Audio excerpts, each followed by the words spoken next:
বিকেলটা আজকে আমরা আবারও ট্র্যামে করে ঘুরেছি 35 নাম্বার ট্র্যাম। এই ট্র্যামটা হচ্ছে ফ্রি ট্র্যাম সার্ভিস। এটাতে করে সারা সিটি ট্যুর করে এবং বিভিন্ন জায়গায় স্টপেজ আছে, যার যেটা দরকার সে সেই স্টপেজে নেমে যেতে পারে।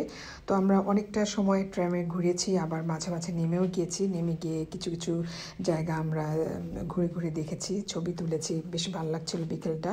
তো Dockland Harbour, Esplanade, Melbourne aquarium, fielder station, federation square, parliament house, Carlton gardens, Melbourne museum, queen Victoria market, Melbourne central station, state library of Victoria, southern cross station, সব কিছুই আমরা চলতি পথে কিছুটা দেখেছি নেমে, আবার কিছুটা ট্র্যামে করেই দেখেছি। বেশ ভালো লাগছিল ওদের এইসব, এই যে বিকেলটা আমরা আসলে খুব এনজয় করেছি, ঘুরতে বেশ ভালো লাগছিল বিকেলে। আর ওদের আসলে কোনো নয়েজ নেই, একেবারেই সিমসাম একটা শহর এবং কোনো গ্যাদারিং নেই। সে ভাল লাগে যে আমাদের দেশে যেমন একটা দৌড়াদৌড়ি, এরকম কোনো কিছু চাপাচাপি ভিড় এরকম কিছুই ওদের সবই সিস্টেমে চলে। মেলবোর্নের একটা খুব পুরনো হোটেলে দেখলাম, বেশ ভালো লাগলো।